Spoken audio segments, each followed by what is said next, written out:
Let's talk some dynasty trade values, man. This is kind of like buy, sell, hold, avoid, except we're just looking at trade values of players here. I did a little deep diving on Dynasty Daddy to see what's up, who the hot topics are right now. Nate, I'm assuming you possibly did the same. I did. Yeah. All right. Very good. So why don't you go ahead and kick it off for us? Yeah, I wanted to talk about the value of one of my favorite rookie wide receivers who scored a touchdown week one, Mike. Ladd McConkey, the Justin Herbert's new wide receiver one, currently the 75th overall player on Keep Trade Cut, wide receiver 25.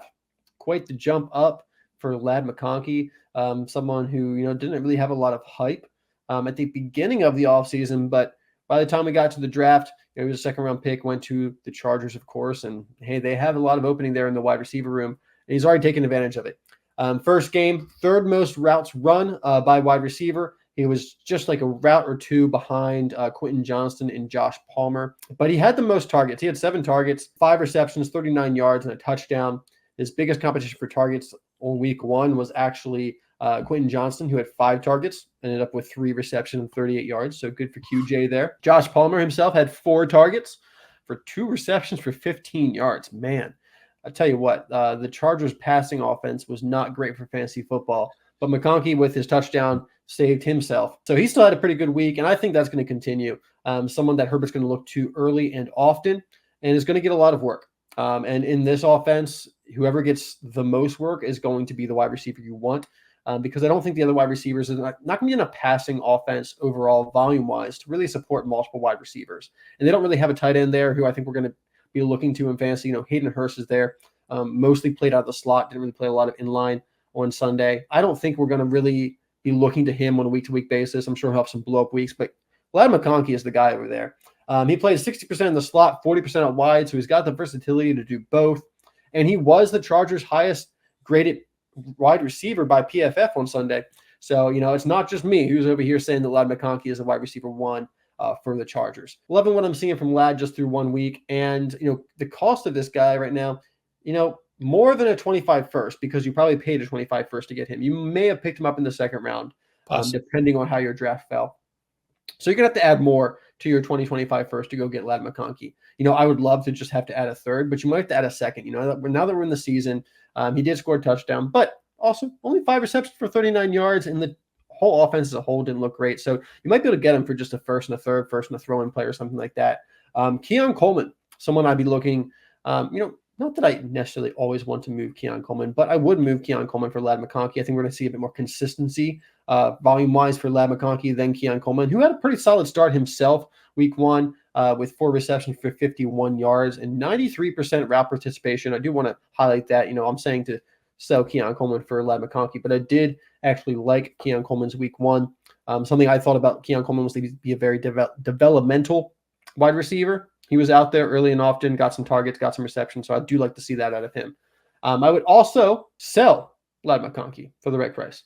I would sell him for Michael Pittman Jr. I would sell him for Dalton Kincaid. And I would sell him for Tank Dell, which are 3 players that are a little down after week one and might give you an opportunity to go buy. I'm a value guy. I have a couple players I love. I definitely, go out of my way to go get them. But otherwise, it's all about value. We're creating a portfolio over here. Let's talk about a player who so far through week one has been proving me wrong and been getting traded away a lot, Sam Darnold. Yet he's still player 181 and quarterback 32 on Keep Trade Cut. We've seen Sam Darnold flash before. That's the thing. He's a very inconsistent guy. I don't want him as my quarterback 2. If anything, I want him as my quarterback 3, but I don't really want to pay a second for him. I'll get to his value in a second. And for me, this is an injury or desperation move for the most part. So what I'm seeing him go for, multiple trades where he's going straight up for 25 second, a few where he went for a third, one where he went for Andre Yoshivas.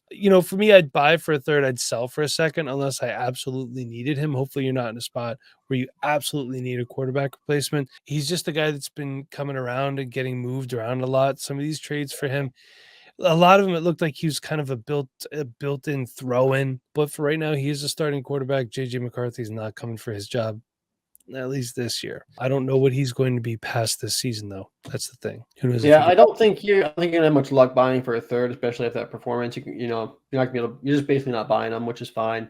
I get it because we've seen this before where Sam Darnold plays well for a couple games, and then by week 5, week 6, looks like the Sam Darnold we all knew about. That's why beginning of the season is always a tough time to buy and sell players, because players get off to a hot start, but they're just not made up to play a whole season and be good for a whole season. It's hard to be good for a whole season. But I mean, look, he was okay. He was efficient. 19 to 24, 208, 2-1, 2 touchdowns, 1 pick. It's not like he was really setting the world on fire either. He was just extremely efficient with very skilled players. Justin Jefferson, Jordan Addison, who got banged up as well. The offense will look a lot better when TJ Hawkinson comes back as well. Yeah. Who do you got next? I got another rookie wide receiver. I'm all trying to value these rookie wide receivers after week 1, which is probably a losing battle because you can't really understand what's going to go with these guys' career after just 1 week. But I do like it when we have a hot start from a rookie. That's usually a good sign. So speaking of hot starts, how about a wide receiver who had the highest EPA? And it's some crazy formula that takes into account like how valuable basically a player is to points scored. And there's a bunch of stuff that goes into it. I don't fully understand how they come up with it, but it equates a value to every single player so they can kind of look at players across positions and see what their value is. Well, highest EPA per route since 2013, since EPA became a thing, for a rookie week 1 debut, Brian Thomas Jr. I will say Puka had a pretty good week 1 last year, but he ran a lot more routes than Brian Thomas did. Brian Thomas only really ran about 22 routes, I believe, or somewhere in the low 20s. That offense was not passing the ball a ton. It was kind of a lower scoring game against the Dolphins. But in his game, 4 receptions, 47 yards, and a touchdown. He looked good. He looked like he knew what he was doing out there. He looked comfortable out there. Like the speed was not too fast for him. He was able to stretch the field. He got the touchdown, which is, of course, is big. And Trevor Lawrence looked good. I know a lot of people came away from the game and talking about how Trevor Lawrence continues to be mid because they lost the Dolphins again. The Dolphins are a good team. I don't think T-Law was mid. There was a couple of throws he made during that game that were pretty impressive. I think Trevor Lawrence is a really good quarterback. And, as much as you and me love Christian Kirk did not have a good week. But then again, no one really did on that offense. Brian Thomas just happened to have the touchdown. So I'm not too worried about Christian Kirk. I'll say that real quick, or Evan Ingram, both who had down games. But let's look at the targets of the Jaguars offense, because I think that really tells you something right now. And this is going to probably be a wait and see situation because the targets were spread out very evenly. Travis Etienne had 3 targets. Brian Thomas Jr. had 4 targets. Evan Ingram had 4 targets. Christian Kirk had 4 targets. Gabe Davis had 3 targets. So it was very spread evenly across all of the different players who would catch passes. So we'll have to kind of wait and see if that ends up kind of funneling towards one player or not. And, you count that up, and that's only about 18 targets between those 5 players. So also we need a bit more volume from the Jaguars offense. Hopefully we see that moving forward. But either way, Brian Thomas looked good. I liked seeing that week 1. I think he's someone that I would be interested in buying. And I would even move guys like T. Higgins, Deebo Samuel. I'm considering JSN. I wrote him down because, he only had like 2 receptions for 26 yards. And Geno didn't look incredible. DK Metcalf didn't even have a great game. So I would probably move JSN for Brian Thomas at the moment. I would also see if I could move Xavier Worthy and get Brian Thomas plus, maybe. What can I do for that? I'd also move Travis Etienne to go get Brian Thomas Jr. I would also move Kenneth Walker. I'm in on Brian Thomas Jr. This is a guy I liked a lot in the pre-draft process. I liked the landing spot a lot. I was a little cautious coming into the season. I thought he would need a couple games to really get into it, but he looked good week 1, and I don't think it's going to be a slow start for Brian Thomas. And LSU just keeps putting him out, man. Question: do you think you could do JSN for Brian Thomas plus? I feel like the hype at this moment, maybe. Yeah, I feel like the hype is still just so there for JSN. Maybe. I mean, he didn't have a great week 1 though, but I really think it's hard to take a look at all of these wide receivers in week 1 because passing across the league was so down. And I don't have the exact numbers in front of me, but passing touchdowns were down, passing yardage was down. Tight ends had the worst year week 1 that they've had in like years, I think at least 5 years. So passing as a whole was really down week 1. I blame that on the preseason. None of these starters played in the preseason, so everyone looked terrible for the first half. Yeah. So it's kind of hard to look at these yardage totals because, if these teams had been a bit more, ready to go, we would have more passing yardage. We would have more passing touchdowns. Maybe Brian Thomas in his 4 for 47 becomes 6 for 68. It's can't make too many decisions off of week one. All right, so let's talk about their player here, and that's Jayden Reed. Had a big game against my Eagles. He's player 64, wide receiver 26 on Keep Trade Cut. Nate, he's really making a case that he's the guy, right? I think he's pushing for that pretty good. Dontavian Wicks had some love in the offseason. He didn't look great, but we were talking about this before the first pod, and that turf, the coming out of his breaks a lot of times, had it been on a better prepared surface, they would have likely been catches. Curious to see what Jayden Reed is going to look like without Jordan Love. Here's also an interesting quote because Malik Willis will start, and this is from head coach Matt LaFleur. It says, yeah, if Jordan's not cleared, then we'll start Malik and Sean will be the backup. And why Malik over Sean? Because Malik's on the roster and he's our number 2 quarterback, and that's the way we're going to roll. Fantastic. But he could do it all. He can run. He can catch. Great after the catch as well. So Jayden Reed is the complete package at wide receiver. And right now you can go ahead, Nate, and you can get him for Bryce Young in a second. And I think I might make that deal if I certainly could. You can get him for Jordan Love straight up. By the way, that's in a super flex league. I saw that trade go down. Here's another one.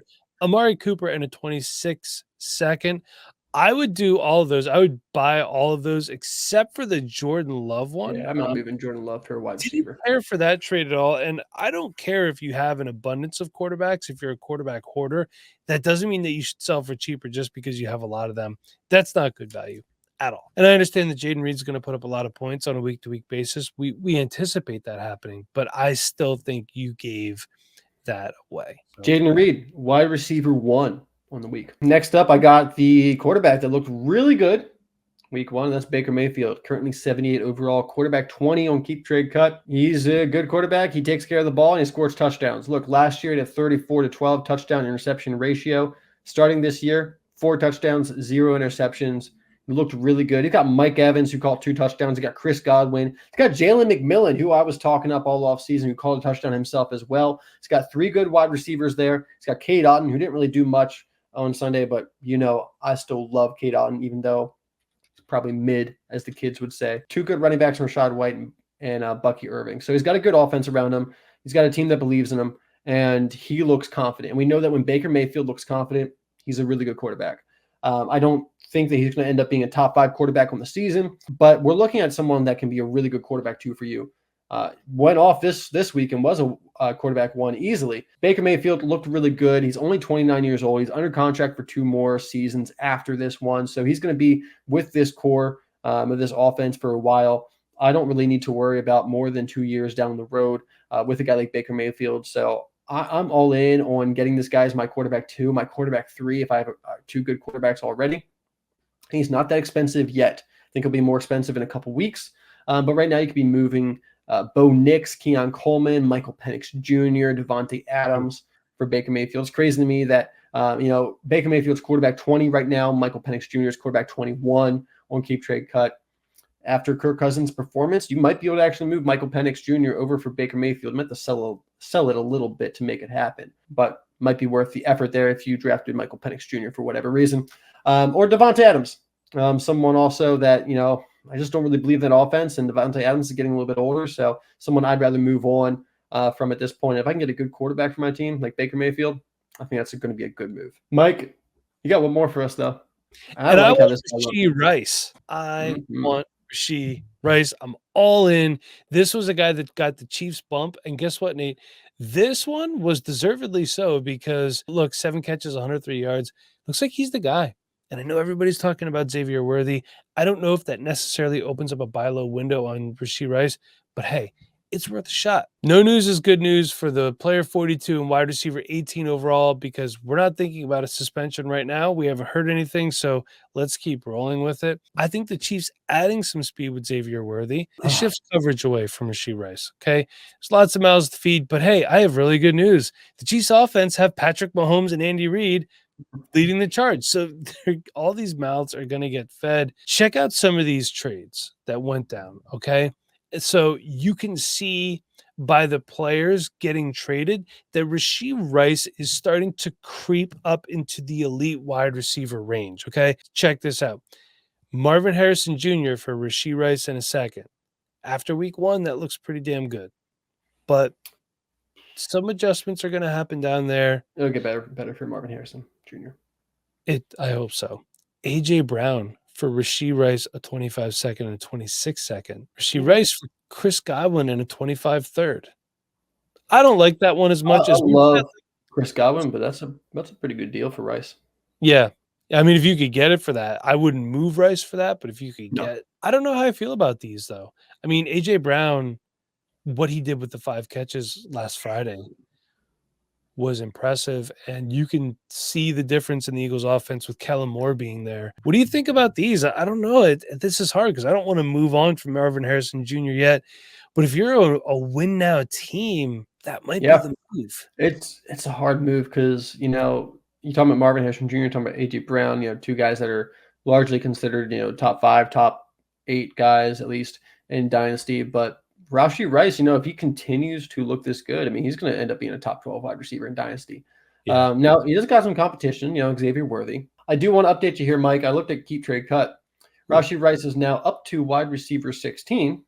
Oh. And Xavier Worthy is up to wide receiver 18, which means there's only about 5 total spots, 37 overall versus 42 overall, about 5 spots in between the two, almost a toss-up between the two. Who would you rather have?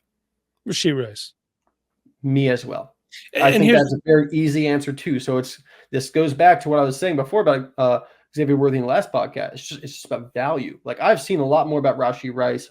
He got a lot more targets than Xavier Worthy on Thursday night. So I'm a little confused on how these guys are so close. It's not even so much. Part of it's the value, but part of it is the touches. Xavier Worthy's not always going to score every time he touches the ball. This is not going to happen. He had 3 touches the whole game. Okay, Rashee Rice had 9 targets.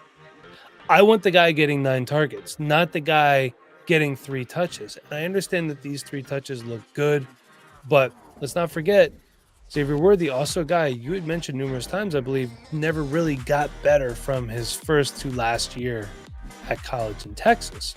Do I think he's going to be good? Yes. And let's not forget, look, Travis Kelce, only 4 targets, 3 catches, 34 yards. He's going to get his. Pacheco's going to catch some balls. Justin Watson, for some reason, is going to Samaje Perine there now, so. Yes, Samaje Perine's there. And Carson Steele, 2 carries for 3 yards for some freaking reason.